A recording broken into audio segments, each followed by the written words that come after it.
como a Ellen falou, né, eu tenho procurado estudar sobre, principalmente racismo algorítmico, mas que cai de uma forma geral nesse lugar de conversar sobre vieses e tudo mais. E hoje o que eu vou falar é tentar juntar, né, não exatamente juntar com o que eu pesquiso há alguns anos já, mas pelo menos desse viés, né, desse lugar que eu estou mais acostumado a falar, que é o lugar de tomada de decisão. Só para me colocar um pouquinho, eu não tinha falado aqui, né, mas eu sou da IASH, né, que fica no campus da USP Leste, que é a Escola de Artes, Ciências e Humanidades da Universidade da USP. Eu dou aula no curso lá de Sistemas de Informação e também faço, né, parte do programa de pós que a gente tem lá do curso de Sistemas de Informação. Além disso, faço parte do C4AI, que é esse centro criado, né, agora acho que há 3 ou 4 anos, pela IBM, FAPESP e USP. E dentro desse centro eu coordeno um comitê de inclusão e diversidade, então também tem esse outro lugar ali que me interessa de pensar essas questões sociais, principalmente na IA. E também faço parte de um coletivo que é o Acotone Lab, que é um coletivo principalmente de juristas, mas também que tem esse olhar tecnológico para olhar a intersecção entre direito, tecnologia e questões raciais.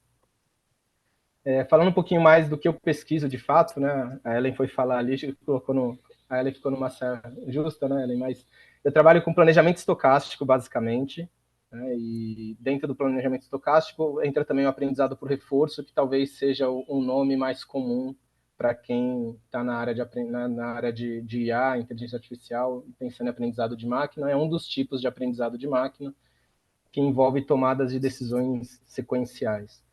E dentro desse universo, né, de planejamento e tomada de decisões sequenciais, eu me interessei bastante não só pelos algoritmos que otimizam algum processo, mas quais são os critérios que são utilizados na tomada de decisão.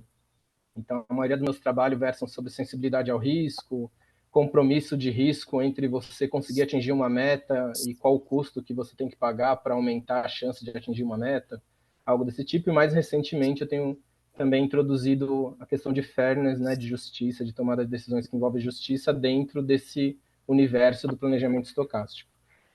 Esse outro universo que é o racismo algorítmico, que talvez é o que eu vou falar um pouco mais aqui hoje, é um universo que eu considero que não é eu não tenho um problema de pesquisa dentro dele, então já faz uns 3 anos que eu tenho me envolvido com esse tema, mas muito pensando em conhecer e me aprofundar melhor, principalmente do lugar de onde eu falo, né, da tecnologia e da computação, para poder, né, conversar, dialogar com outros grupos também.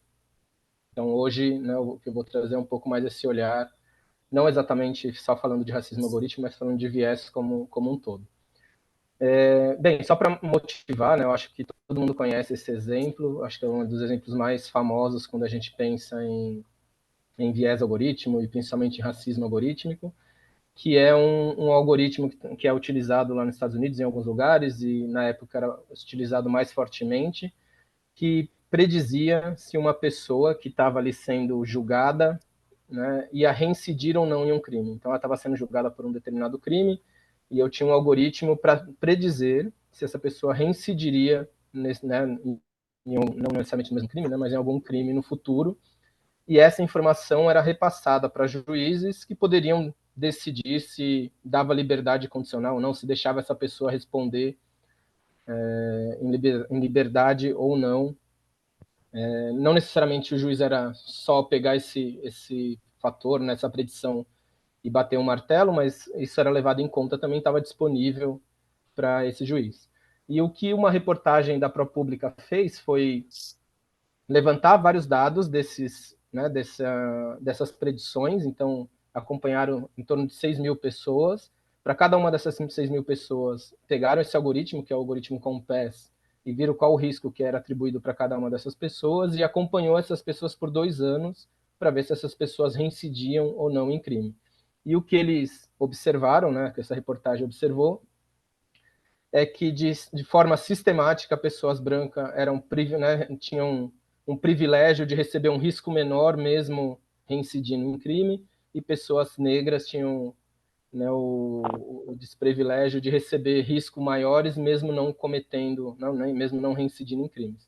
E até na reportagem eles colocam esse exemplo que eu coloquei aqui, que é de uma jovem negra aqui do lado direito, de um homem branco um pouco mais velho do lado esquerdo, onde o risco desse homem branco, dado por esse algoritmo, era de 3 de ele reincidir, mas o que essa pessoa tinha feito era um assalto à mão armada, e enquanto que para essa jovem o risco era super alto, e o que ela tinha feito era algo menor, ela tinha pego uma bicicleta e, né, que estava ali, né, solta na rua e saído pedalando com ela, né? Então, casos bem diferentes que esse algoritmo atribuía riscos completamente diferentes. E aqui já, né, adiantando, né, o que dentro desses dados, nesse caso aqui, é muito preditor de se uma pessoa reincide ou não? Basicamente, idade. Então, né, como essa pessoa é uma pessoa jovem, ela entra simplesmente numa regra geral que se é jovem, ela vai reincidir, enquanto o outro é uma pessoa mais velha, se é mais velho, não reincide. Então, que a princípio é uma decisão que parece neutra, né, só está olhando para a idade, né, no fim produz um disparate muito grande entre pessoas negras e pessoas brancas por conta de como que é a distribuição da população, né, nesse caso, né, no estado que foi avaliado aqui. Eu não vou ficar falando de racismo algoritmo o tempo todo, mas eu gostaria de pelo menos de levantar algumas questões sobre racismo algoritmo, né, trazendo Sueli Carneiro, eu estava lendo ela esses dias, e aí eu vi o quanto que dialoga com essa questão do racismo algoritmo, né, quando ela fala de dispositivo de racialidade, e ela fala dessa característica do biopoder que tem de determinar quem vive e quem morre, né, e quando a gente fala que quem vive são pessoas brancas, quem morre são pessoas negras, e o quanto que os mecanismos que envolvem, né, nesses dispositivos de racialidade conseguem alcançar as pessoas independente de como elas se escondem, né? Então, né, voltando naquele exemplo que eu falei, né, a gente pega uma regrinha que parece que não tem nenhum problema com questões raciais, mas no final aquela regra vai alcançar uma pessoa negra diferente de como alcança as pessoas brancas. Bem, como que eu dividi o que eu vou falar daqui para frente, né? Pensando principalmente como que a gente pensa em decisões, eu separei em duas partes, porque em geral eu vejo as pessoas falando de racismo algorítmico, tratando desse tema e juntam essas duas, e eu gosto de separá-las muito bem, que é um modelo do mundo. Então, os dados que a gente tem disponível, eles servem para a gente capturar, ou tentar inferir um modelo de mundo. Mas depois que eu inferir um modelo de mundo, eu posso usar esse modelo de mundo para tomar uma decisão que é um outro processo. E, em geral, as pessoas misturam esses dois processos, e eu gosto de pensar eles bem separados, porque mesmo que eu tenha problemas quando eu capturo o modelo do mundo, eu posso corrigir esses problemas quando eu penso nas decisões, né? Bem, só para falar rapidamente, né, eu estou vendo aqui uma das pessoas que está aqui na minha frente, já ouviu essa fala minha esses dias, então desculpa se eu estou repetindo muitas coisas, mas, bem, tudo que a gente fala de machine learning hoje, quando a gente pensa em inteligência artificial nessa sub-área que é aprendizado de máquina, muito do que tem de aprendizado de máquina está ligado com estimadores estatísticos. Então, a gente está falando de um aprendizado estatístico de alguma forma. Então, a gente saber exatamente o que a gente diz em termos de teoria de estatística, acho que ajuda a gente a compreender melhor o que a gente fala de aprendizado de máquina. Então, em estatística, a gente tem uma ideia de um experimento, que é algo que a gente usa para coletar dados. Então, aqui estou fazendo, né, um experimento, por exemplo, que eu quero, né, observar como que é julgado as pessoas que foram apreendidas portando maconha. E aí eu olho para os resultados desses experimentos. Então, o resultado é qualquer coisa que aconteceu dentro desse processo que eu estou observando, né? Eu posso olhar quem que fez o julgamento, qual foi a sentença, qual que é a raça do réu, coisas desse tipo. E aí eu tenho eventos ou variáveis aleatórias que são algo que é mais específico que a gente gostaria de observar desse processo. Então, o resultado é tudo que acontece e a gente pode pincelar, algumas coisas que a gente quer observar. Então, por exemplo, no caso de uma reportagem que foi feita aqui no Brasil, estava querendo relacionar se tinha uma correlação entre o réu ser condenado e o réu ser negro, por exemplo. E aí o que a gente infere no final de tudo isso é uma distribuição de probabilidade, né? A gente diz, olha, quantas pessoas negras são condenadas quando são presas portando maconha, quantas pessoas brancas são condenadas quando são presas portando maconha. Na verdade, não quantas, a gente fala em probabilidade, né? Qual que é a probabilidade de uma pessoa negra ser ser condenada portando maconha, qual que é a probabilidade de uma pessoa branca ser condenada portando maconha, e se essas probabilidades for muito diferentes, a gente tem algo para observar com mais calma e tentar explicar e falar, olha, parece que tem algum problema aqui nesse processo. Quando a gente pensa em estimadores de estatística, a gente está essencialmente olhando para algo que tem acontecido, que é esse experimento, esse processo, e quer saber mais sobre ele para tomar alguma ação no futuro ou entender mais, explicar algo do que está acontecendo. Quando a gente olha para aprendizado de máquina, um dos usos que tem feito muito forte é olhar para para uma forma específica de usar estimadores, que é pensar numa distribuição condicional de uma saída condicionada em um contexto. Então, eu pego uma pessoa, pego todas as características dela e tento predizer se essa pessoa vai reincidir ou não num crime. Né? Então, é um caso bem específico de estimativa que eu estou fazendo aqui. Mas não foge de tudo isso que eu falei. Né? A gente tem um experimento, a gente coleta os resultados, pensa em qual evento que a gente quer observar, nesse caso, se a pessoa reincide ou não em um crime, pensa qual que é o condicionante que a gente quer colocar, então quais são as características que a gente está avaliando da pessoa, e depois tenta levantar essa distribuição de probabilidade para eventualmente tomar uma decisão. Algo que é muito confuso na área, né, é esse uso da palavra viés, que em estatística tem um uso bem específico, enquanto que em aprendizado de máquina, principalmente quando a gente está falando de viés de gênero ou de raça, ou quando a gente está falando de subgrupos, tem um significado bem diferente. Quando a gente pensa em viés em estatística, a gente está falando do viés do processo. Então, a gente tem um processo que a gente realiza ele, né, e a gente pode pensar ele abstratamente, e uma vez que a gente realiza ele, a gente obtém um resultado do processo, né, ou uma estimativa daquele experimento que eu estou fazendo. E cada bolinha dessa azul aqui é uma estimativa. Né? E se eu repito esse processo várias vezes, eu tenho várias estimativas. Mas na prática, a gente só faz uma vez, né? A gente não fica estimando várias vezes, né? Se a gente pensar no chat GPT, ele foi feito uma vez. Tem um chat GPT que está aí rodando e é uma bolinha dessa. Então, quando a gente fala do viés, a gente está falando do processo de gerar o chat GPT. E, eventualmente, eu gero uma bolinha dessa. Então, quando eu penso que o viés é baixo, significa que eu estou em volta do ponto correto que eu gostaria de estimar. Quando eu penso que o viés é alto, eu estou do lado aqui, não, eu estou longe do alvo que eu quero estimar. Tem alguém que está com som aí que está bastante vendo aqui. Quando eu penso, então, em viés, em estatística, a gente está pensando no procedimento. E aí, quando eu realizo o procedimento, eu obtenho um estimador ou uma estimativa. Né? Quando a gente pensa em aprendizado de máquina, a gente está pensando em mais do que o estimador do processo, mas a gente também está olhando para o resultado daquela estimativa, né? Daquele estimador que é a nossa estimativa, ou o estimador propriamente que a gente obteve. Então, eu posso olhar para o processo de treinar um chat GPT e eu posso olhar para o resultado, né, para o estimador, né, que é como se fosse o chat GPT, a distribuição de probabilidade que eu obtive naquele treinamento. E em aprendizado de máquina, a gente está olhando não só para o procedimento, mas também para o resultado que a gente obteve. Então, pensando em estatística, é como se fosse, a gente tem um estimador, que tem um procedimento, a gente pode falar do viés desse procedimento, da variância desse procedimento, e a gente tem uma estimativa, que foi uma execução desse estimador, desse procedimento. E ao obter, né, ao realizar uma execução desse procedimento, eu tenho um modelo do mundo, e aí quando eu olho para o modelo do mundo, a gente pode falar em erro, porque o viés a gente está falando do procedimento. A gente pode falar, olha, qual é a distância desse modelo que eu obtive para o mundo ideal? O problema é que, em geral, a gente não tem um mundo ideal. Quando a gente pensa em aprendizado de máquina, a gente também está falando, olha, um viés, só que agora a gente fala sobre o viés sobre uma estimativa, não sobre o procedimento mais como um todo. E o que a gente tem é que, né, eu derivo algum parâmetro realizando o meu procedimento, aí eu tento comparar esse procedimento com o mundo ideal, né, com o mesmo parâmetro no mundo ideal, e se eu tenho uma distância entre esses dois valores, eu tenho um viés naquele modelo, né? Então, eu preferiria até chamar de erro do que de viés, mas é o que a gente chama em geral, o que a literatura tem chamado. Por exemplo, no caso Compass, se a gente olhar para os dados de fato, a probabilidade de uma pessoa negra reincidir, ela é de 51%. Mas quando a gente pega o modelo que foi aprendido, né, o Compass, o que ele gera de informação, ele coloca uma pessoa negra reincidindo como 59%. Então, ele, né, erra aqui em 8% e não a favor, né, mas contra a pessoa negra.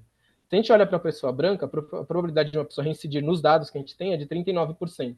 Mas o modelo que é aprendido reduz essa probabilidade para 35%, então, né, de alguma forma, está privilegiando as pessoas brancas. Né? Eu tenho chamado isso, né, do efeito do o rico fica cada vez mais rico, porque a gente piora a situação de quem está numa situação pior e melhora a situação de quem está numa situação melhor. Eu não vou passar por toda essa figura aqui, mas quando a gente pensa em aprendizado de máquina, a gente pode pensar em viés em vários lugares. Então, desde viés históricos, que tem a ver com questões históricas que levaram para alguma distribuição que a gente tem no momento, viés de representação, que é quem eu seleciono dentro daquele, né, do meu, da minha população como um todo, viés de mensuração, o que eu estou medindo sobre cada pessoa dessa população.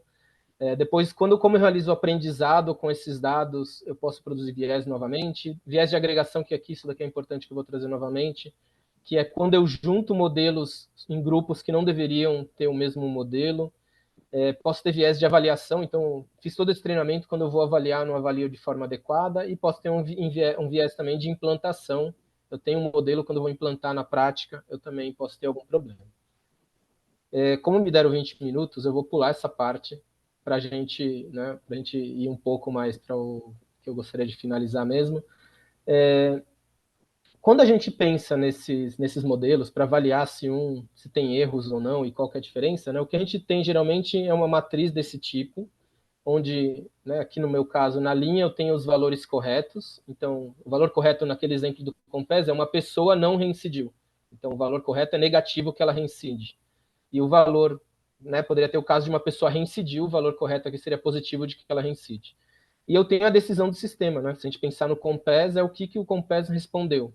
Se é negativo ou positivo, né? Se a pessoa reincidiria, que é o caso positivo, ou se é negativo, que a pessoa não reincidiria. E o que a gente olha para a qualidade de um modelo que foi aprendido é o quanto que ele acerta, né? A gente gostaria que ele acertasse 100%, então a gente teria um modelo bom. Mas na prática ele sempre produz erros, então o erro pode ser de dois tipos, né? Eu posso, de fato, a pessoa não reincide, o modelo prediz que ela reincide, é o caso daquela moça negra que eu falei lá no começo, e o caso de que a pessoa reincide, mas o sistema diz que não reincide, é o caso daquele homem branco que eu falei lá no começo. E quando a gente combina esses erros, a gente pode ter várias medidas diferentes de erros, né? Uma delas é a acurácia, a outra é a precisão, o alarme falso, né? E assim por diante. Então, quando a gente vai dizer se o modelo está errando mais ou menos para uma classe, né, pensando em raça, para pessoas brancas ou pessoas negras, a gente ainda pode pensar que a gente tem que escolher qual que é a medida que a gente vai estar utilizando, e isso é um caso de disputa, por exemplo, na reportagem da ProPublica, a ProPublica olhou para um erro que olhava para essas linhas, né, ou para essa linha ou para essa. Já a Compass fala assim, não, a gente não tem nenhum problema porque ela olhava na coluna, e isso é algo que a gente tem que estar em disputa, o que a gente gostaria em cada um dos cenários, em cada caso específico, qual o erro que é, né, que a gente deveria avaliar para, de fato, pensar se a gente tem igualdade ou não. Pensando nessas medidas de igualdade, o que a gente gostaria era isso, né, que esses erros fossem iguais para ambos os lados. É o que a gente chama de equalized odds. Então, a probabilidade de alguém que não comete crime quando é negro e alguém que não comete crime quando é branca deveria ser igual ao que o sistema propõe, né, o que o sistema tenta predizer. Um outro tipo de igualdade é o que a gente chama de paridade demográfica. Aqui agora a gente esquece se a pessoa comete o crime ou não, eventualmente, e olha para a população, né, para a porcentagem de pessoas que a gente tem na população. Então, é como o que a gente tem pensado muito na universidade em termos de cotas. Né? Se a gente tem 37% de pessoas negras em São Paulo que compõem a população, a gente gostaria que a universidade tivesse também 37% de pessoas negras na universidade, né? E a gente deveria lutar por isso, isso seria a paridade demográfica. O que eu queria finalizar mesmo, acho que isso a gente tem discutido muito pouco quando a gente fala desses problemas como um todo, é a questão de mitigação. Então, como que a gente diminui esses problemas? Eu acho que o que mais se tem discutido é o que eu coloquei aqui nessa primeira linha, que eu estou chamando aqui de erros metodológicos. Então, são erros muito crassos, né? São erros graves, mas que as pessoas conseguem concordar. Então, por exemplo, eu quero aplicar um modelo de predição em São Paulo, mas obtive dados na Bahia. Então, é um erro, né, bem fácil de todo mundo concordar que não deveria ser assim. Ou, tem uma base de dados que é desbalanceada, só tem fotos de pessoas brancas. Todo mundo concorda que não deveria ser assim. Ou a classificação foi feita com indicadores inadequados, né? Por exemplo, né, tem um caso na questão de saúde, que olhou para como que as pessoas gastavam no sistema de saúde para predizer se eu deveria realizar alguma ação preventiva ou não com aquela pessoa. Então, como pessoas brancas gastam mais, pessoas negras gastam menos, as pessoas brancas acabavam recebendo mais tratamentos preventivos. Então, aqui também é fácil de concordar que o indicador que foi usado para tentar avaliar, para tentar predizer algo, foi mal posto. Né? Então, aqui é melhorar o processo de obtenção de dados de alguma forma. Não estou falando que é fácil, mas é onde a maioria das pessoas vão concordar. Agora, o problema é quando a gente pensa num caso diferente, que é, tudo bem, meus dados eles estão todos iguaizinhos, tudo bonitinho, eu consegui coletar todos eles de forma adequada, mas mesmo assim eu tenho problemas quando eu aprendo. Né? E isso geralmente acontece quando a população branca que não tem algum direito se confunde com a população negra que tem algum direito. É como se a gente olhasse, por exemplo, para a FUVEST e olhasse para as notas, as pessoas brancas que têm uma nota baixa, tem a mesma nota de pessoas brancas que têm uma nota alta, ou desculpa, tem pessoas negras que têm uma nota alta, mas as pessoas negras têm um desempenho melhor quando estão na universidade. Então aqui está se confundindo, né, pessoas brancas que não têm o direito com pessoas negras que têm o direito, e aí acaba que a decisão, né, ou prejudica essas pessoas negras ou privilegia essas pessoas brancas porque elas estão confundidas. E o único jeito de não causar essa confusão é eu fazer o uso do atributo sensível, é eu ter modelos separados, então por isso que, né, é o desagregar esses modelos, tem um modelo para pessoas negras, um modelo para pessoas brancas, que é bem controverso em termos éticos, onde que a gente pode fazer uso desse tipo de decisão, em qual situação, né? Mas a gente tem feito, por exemplo, pensando em cotas no sistema universitário. E por último, né, se a gente desse um passo mais para frente, a gente não deveria nem pensar, olha, eu gostaria de acertar o máximo possível em termos de predição, mas eu deveria realmente pensar no mundo que eu quero no futuro e, de certa forma, independente dos dados, tentar garantir que o modelo que eu aprendo não, né, não apresente algo que eu não queira. Né? Por exemplo, pensando em preconceitos. Né? Eu não gostaria que, quando alguém busque tranças bonitas no Google, apareça tranças de mulheres loiras, e busque tranças feias no Google, apareça tranças de mulheres pretas.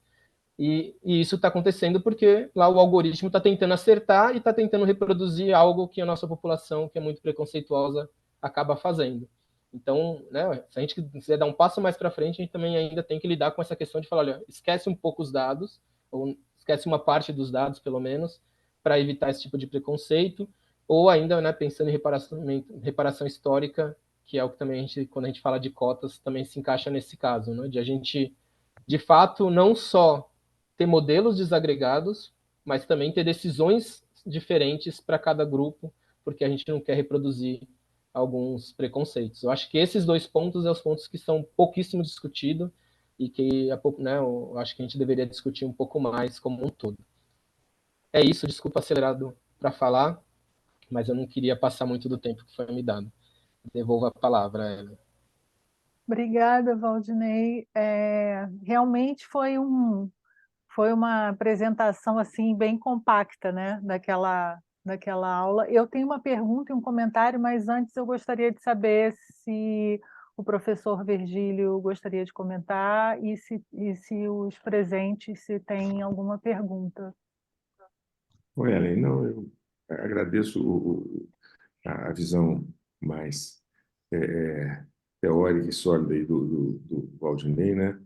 Só lembrando que eu também mexi com processo estocástico há muitos anos, mas no contexto das redes estocásticas para filas, né? E são muito úteis para a gente entender. Mas eu acho que é importante, se for possível, você mostrar como que você tem usado todo esse ferramental teórico para investigar situações ou de racismo algorítmico ou situações que expõem outro tipo de discriminação, sabe?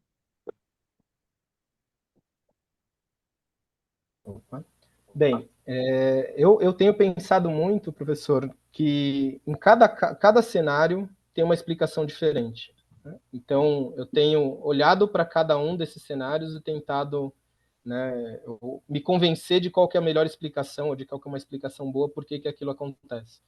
Então, por exemplo, no caso do Compass, né, para mim a melhor explicação é que os modelos agregados causam esse problema. No caso desse de saúde que eu falei, a melhor explicação é que eu tenho um indicador que é ruim. E, né, se a gente pensar no caso desse que eu falei das tranças, né, o problema é que está tentando se reproduzir algo que tem na população, e a população é preconceituosa, né, passou anos só achando o cabelo de mulher loira bonita e não de um cabelo crespo bonito. Então, cada cenário a gente tem, né, situações diferentes, e quando a gente separa, né, eu não passei aqui né? Quando a gente tem uma visão mais dessa questão, né, de onde estão cada um desses vieses, facilita para a gente saber em cada um desses cenários. Né? Então, quando eu falo lá do Compass, para mim é muito um caso de agregação. Se a gente lidasse com o problema de agregação, a gente diminuiria um pouco o problema. Quando a gente fala do caso, por exemplo, de um sistema de vigilância que reconhece de forma diferente pessoas negras, a gente está falando de representação, porque, né, pessoas negras não estão sendo representadas nas bases de dados. Quando a gente fala do caso né, desse caso da saúde que eu falei, tem a ver com mensuração, foi feito medidas incorretas. Então, tudo isso, de alguma forma, né, ajuda a falar, em vez de ter só uma explicação única, que é o que eu vejo muito quando as pessoas falam que a base de dados está ruim, não, tem muito mais do que a base de dados para a gente discutir, principalmente em termos de como que a gente soluciona esses problemas. Mais uma pergunta rápida. Todo o seu exemplo foi baseado no Compass, que é uma ferramenta americana. Você fez algum trabalho, ou já está fazendo, sobre algum ambiente de uso aqui no Brasil? Tá. Não tenho nenhum exemplo aqui no Brasil, primeiro porque a literatura que a gente tem ela é muito pequena em termos disso. Né? A gente tem, por exemplo, aqui citar o Tarcísio Silva, né? Mas é uma literatura que não é técnica, no lugar técnica computação, né? Mas que traz muitos exemplos de casos no Brasil, mas não que foram investigados a essa luz mais técnica, de gerar uma base de dados e tentar explicar o porquê que isso acontece. Do ponto de vista da minha pesquisa, o que eu trabalho é um pouco mais teórico. Então, o que eu tenho trabalhado, por exemplo, é medidas de fairness, né, medidas de justiça, que eu consiga fazer planejamento com elas. Porque quando a gente vai, né, para quem não é tanto do lado técnico, né, quando a gente está no lado mais técnico, a gente não só basta ter uma medida que a gente quer maximizar, mas a gente tem que conseguir né, minimizar ou maximizar essa medida também algoritmicamente. Então, às vezes, tem né, um certo trade-off, assim, um equilíbrio entre essas duas coisas. Né? Uma medida que a gente gostaria de maximizar, mas que, ao mesmo tempo, a gente não consegue no cenário específico. Eu trabalho com tomada de decisão sequencial, então eu tenho olhado para algumas medidas de fairness que cabem dentro desse cenário para pensar principalmente algoritmicamente. Obrigada, Valdinei. Tem a pergunta do... Obrigada, professor Virgílio, pela participação. Tem o Rodrigo, que eu vejo aqui, e o Marcelo. Eu vou pedir para a gente procurar fazer em no máximo 3 minutos assim, a pergunta, para poder dar oportunidade também para outras pessoas. Na Rodrigo. minha pergunta é rápida. Valdinei, prazer em te rever, sempre bom te escutar. Valdinei, a gente tem ótimas razões para acreditar que equipes diversas, racialmente, culturalmente diversificadas, têm chances maiores de conseguir produzir resultados algorítmicos menos enviesados. A gente tem razão para acreditar nisso, mas a gente tem trabalhos que já tenham comprovado isso de algum modo, que equipes mais diversificadas tendem a produzir algoritmos talvez racialmente com resultados menos enviesados? Bem, não sei se sou tão otimista quanto você, Rodrigo, nesse ponto, assim, porque primeiro, né, eu acredito que a gente tenha que ter equipes diversas, né, porque tem alguns diálogos que só é possível se a gente tiver equipes diversas, mas a gente tem uma outra questão que é com né, o que tem em termos de letramento dessa equipe diversa.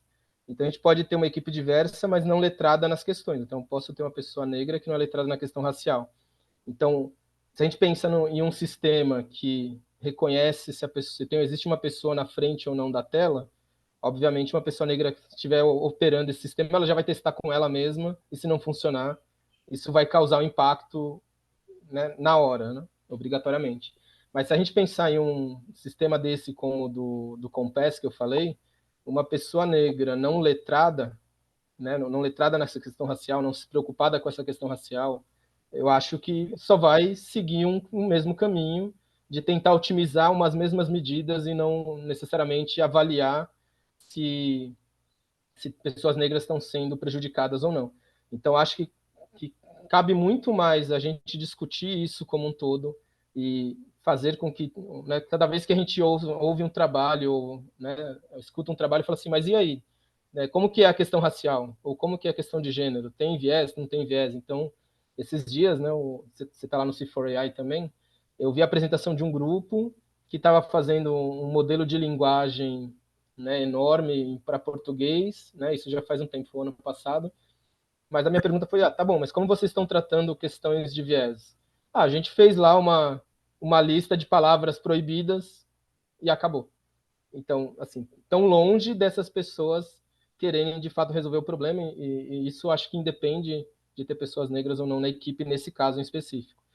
E então acho que tem muito mais de a sociedade discutir, ter mecanismos de alguma forma que obriguem, né, quem está gerando os sistemas a avaliar esses sistemas melhor, de uma forma mais justa, ou pelo menos pensando em mais grupos, do que só né, diversificar as pessoas. Então, esse é o meu pensamento, mas falando em resultado mesmo, eu não conheço nenhum trabalho que fala, né, mais especificamente de como isso se compõe, Deixa eu fazer um né, pequeno de comentário forma específica. rápido aqui, a pergunta do Rodrigo e a resposta do Valdinei. Eu coloquei um artigo feito em 2016 por uma aluna minha, de mestrado, sobre como é que as máquinas de busca devolviam as imagens de uma maneira enviesada no caso dos resultados que apareciam, né? Acabou virando uma reportagem do Washington Post. Mas o que ele queria comentar é que ela era uma moça negra. Ela não era negra, mas, mas seria uma moça mulata e que começou a pergunta mulheres bonitas e mulheres feias, homens bonitos e homens feios, por causa do cabelo encaracolado. Então, quer dizer, é só um caso, mas foi o motivador da pergunta de pesquisa.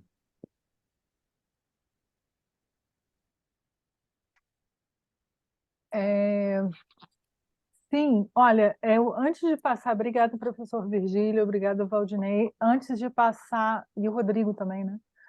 Antes de passar para o Marcelo, só fazer um comentário, Valdinei, que esses dias eu vi, saiu um paper que eu ainda tenho que olhar com calma para ele, inclusive porque o resumo não entrega muito, né, da pesquisa, mas falando sobre a criação de viés em favor dos grupos que normalmente são desfavorecidos, né? Então, uns sistemas que têm um viés intencional em favor de mulheres e pessoas de cor e negros e tal, em dadas circunstâncias. Aí eu já tinha visto há uns anos atrás alguma coisa sobre Fairness Machine Learning, eu acho que eu já comentei isso com você, eu preciso rever esses papers, mas só para dar um exemplo que me passou aqui, uns anos atrás eu acompanhava muito a questão das políticas culturais do Brasil e as questões de editais, por exemplo. Então, um exemplo é que, tipo, para criar uma paridade entre as regiões, né? Porque assim, a maior parte dos projetos são do Sudeste, a maior parte dos candidatos são do Sudeste, então como é que faz?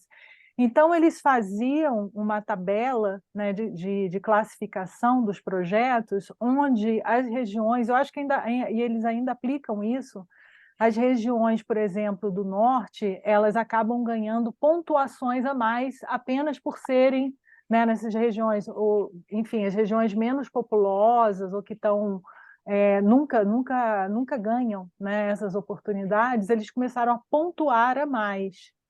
E aí, enfim, eu gostaria de aproveitar, né, quando o Rodrigo estava falando dessa questão, e você também falou, sobre essa coisa do viés, de um viés propositivo, assim. E aí eu não sei, a gente passa para o Marcelo antes e para as outras duas perguntas, para você finalizar com tudo, acho melhor para a gente não tomar tanto tempo assim. Pode ser, Valdinei? Pode ser. Aí, então, passo para o Marcelo. Bom, boa tarde. Valdinei, fiquei muito feliz de ouvi-lo. E eu tenho, na verdade, mais uma informação para o grupo e um convite do que uma pergunta. Eu sou coordenador de transferência de tecnologia do NEV, do Núcleo de Estudos da Violência da USP. A gente fez uma parceria com o IME. Quem está encabeçando essa parceria é o Fábio Com. No ano que vem, a gente... o tema dessa parceria é viés algoritmo em segurança pública. O ano que vem, a gente vai abrir bolsas de iniciação científica, vai propor esse tema como tema de trabalho de fim de curso para todo o IME, e a gente também vai abrir chamada para pós-doc, para tratar desse tema. Então, Valdinei, agora que eu conheço, pode ter certeza que eu vou entrar em contato quando isso estiver acontecendo, porque creio que você pode contribuir bastante. Novamente, fiquei muito feliz de ouvi-lo. Obrigada, Marcelo. O Celso pediu para falar. Pedir sim, é rapidinho. Bom, primeiro agradecer aí a todos e ao Valdinei, né? É um pouquinho sobre o que eu queria comentar e talvez perguntar um pouquinho sobre esse viés ou esses vieses, por exemplo, das bases de dados, né? A gente está fazendo, de uma maneira geral, quer dizer, criando modelos de linguagem baseadas em volumes de dados, né? E esses volumes de dados ou dados reais, eles têm os seus vieses, né? Então, assim, por exemplo, o próprio ChatGPT, então, quer dizer, ele é um grande modelo de linguagem, com grande volumes de dados, trilhões de dados, que em um detalhe que não é detalhe, que é importante, que assim, ele não revela suas fontes, né? Então, assim, onde que ele aprendeu, onde ele foi treinado. Então, um pouquinho a minha preocupação é em relação a esse modelo de aprendizado de máquina, com os dados que a gente não sabe exatamente quais são e qual que seria a alternativa. Quer dizer, se a gente tem... Porque, por exemplo, a própria população negra, ela não aparece em vários sistemas. Se você vai buscar alguém para recrutar no LinkedIn, você não encontra, né? Então, assim, como é que a gente faz essa compensação para tentar balancear os dados de pessoas brancas e negras, né? Você faz o quê? Um augmentation, você força um pouquinho o sistema para você tentar equilibrar, mas isso seria uma preocupação assim para todos os sistemas, quer dizer, não só para raça, para gênero, para região, para condição socioeconômica, quer dizer, vai por aí mesmo, quer dizer, ou no próprio, eu vi outro dia, acho que é o artigo que a Ellen menciona, talvez no próprio prompt do ChatGPT ou de grandes modelos de linguagem, no caso lá é um artigo do Anthropic, do Claude, assim, parece que no próprio prompt ele tenta compensar isso, quer dizer, é por aí, só para entender um pouquinho, quer dizer, para onde que está indo, como é que você vê esse descompasso, esse desequilíbrio nas bases de dados que são reais e que reflete as discriminações que existem estruturais, que são reais, né? Enfim, era só esse comentário ou pergunta. Obrigado. Respondo agora, né, Ellen? Acho que era isso. Sim, obrigada, Bem, Celso. vou começar pelo que o Celso falou. Não tem uma solução tão fácil, né? Porque cada cenário são muito diferentes. Então, quando a gente pensa em, por exemplo, imagem, né, é fácil a gente balancear uma base de dados, né? Pode ser trabalhoso para quem está capturando imagem, onde vai capturar a imagem e tudo mais, mas é algo que é fácil de fazer esse balanceamento. Quando a gente pensa em texto, aí o que é balancear texto já é mais complicado, né? Como que a gente avalia se o que eu tenho na minha base de dados está balanceado ou não? Então, por exemplo, há algum tempo atrás, eu não sei o quanto que isso evoluiu, o quanto que isso faz parte da agenda de um chat GPT, por exemplo. Era muito fácil observar vieses com relação a gênero ou raça dentro dos modelos de linguagem, mas um modelo de linguagem, né, que é a primeira camada de um chat GPT, é algo que a gente chama de você pegar uma imagem, uma palavra e colocar ela como um vetor de números, né? Colocar uma representação numérica para ela. E aí, quando a gente tem uma representação numérica, a gente consegue comparar. Então, a gente conseguia comparar, por exemplo, olha, onde policial está para ladrão, assim como que raça está para que raça. E a gente observava muito claramente, muito, né, de forma muito precisa, o quanto que esses modelos de linguagem capturavam coisas desse tipo, né? Policial está para ladrão, assim como uma pessoa branca está para uma pessoa negra. Então, isso era mais fácil de visualizar nessa camada. E tinha alguns trabalhos que tentavam resolver isso, eliminando esse viés, né? Centralizando um pouco dessas medidas, normalizando de alguma forma. Então, em vez de olhar para a base de dados, olhava para a saída, né, no processo de treinamento de fato. O ChatGPT já é um outro universo, né? Porque ele tem mais camadas depois dessa e que fica difícil a gente conseguir olhar em algum lugar multidimensional que a gente consiga fazer análises desse tipo. Então, o que a gente depende agora do ChatGPT é o mesmo cenário que a gente tem dependido de todos esses outros casos que são sempre que aparecem de alguma forma, né? Então, o caso das tranças que eu falei, alguém na sociedade civil percebe que aquilo está acontecendo, tenta ganhar um espaço na mídia, e aí a empresa vai lá e tenta sanar isso de alguma forma. É isso que está acontecendo com o ChatGPT. Alguém vai lá, fala, olha, deixa eu testar alguns prompts, pego vários... vou fazer esse teste desses prompts, gero vários textos, gero os textos de novo, comparo os dois e falo, opa, quando eu peço prompt desse tipo, gera imagens desse tipo. Então é um trabalho que é muito difícil em termos de pesquisa mesmo, no sentido de volume, né? Porque, olha, alguém tem que ver qual contexto eu vou analisar dentro do ChatGPT para produzir algo e denunciar que isso está acontecendo lá. E aí o maior problema vem depois, porque o que o pessoal lá no ChatGPT vai fazer? A gente não sabe, né, que eu estou especulando isso, mas tem essa denúncia, eles devem colocar algum band-aid em algum lugar, né, e falar assim, olha, quando perguntarem disso, responda assim. Então, por exemplo, não sei se vocês passaram por isso, mas eu tinha uma colega que ela perguntava do nome dela no ChatGPT e ele respondia um monte de alucinações. Hoje, se você perguntar de novo, ele fala, olha, eu não tenho informações sobre essa pessoa. Então, meio que vai sempre tendo, né, algumas soluções que são remendos para aquele caso em específico. Então, a sociedade civil está produzindo problemas, quer dizer, enxergando problemas dentro nesses algoritmos que foram treinados, desse modelo enorme que existe, né? De alguma forma consegue fazer uma denúncia e o que eles fazem é colocar algum remendo, que é o que o Google vinha fazendo antes do ChatGPT. Teve um problema com as tranças? Coloca um remendo. Perguntarem de trança, vai para um outro algoritmo, né? Mas isso não resolve como um todo. Mas, de novo, né, voltando, tinha esses trabalhos que eu falei, que tinha esse lugar de normalizar para tentar tirar essas medidas. Tem trabalhos que faz balanceamento, tem trabalhos que, sem balanceamento, tenta normalizar para que pessoas negras sejam reconhecidas da mesma forma que pessoas brancas. Então, tem muito trabalho na área. Bem, fiquei contente com o que o Marcelo trouxe. Com certeza, Marcelo, espero o seu contato para a gente conversar. Vai ser um prazer, né, saber mais sobre essa iniciativa e estar envolvido de alguma forma. A Ellen trouxe essa questão do viés, né, de afirmativo, né, o ação afirmativo. Tem gente falando de algoritmos afirmativos, né, então tem alguns termos surgindo. E uma das questões que se colocam, né, lá é falar, olha, quem que precisa desse resultado? Então, pensando de novo no caso do Compass, quem que é mais prejudicado de não ficar em liberdade condicional? Né? Um pai de família que né, tem uma família de 3, 4, 5 pessoas que depende dele trabalhando e recebendo salário no fim do mês, ou uma pessoa classe média alta que, se ela ficar privada da liberdade, não vai prejudicar ninguém na família, a não ser o fato dela estar, né, presa. Então, isso não é levado em nenhum lugar, né, nesses algoritmos, e quando a gente olha em termos do efeito que produz nas pessoas, é muito diferente. Então, pensar em ações afirmativas de alguma forma nesse lugar eu acho muito bom.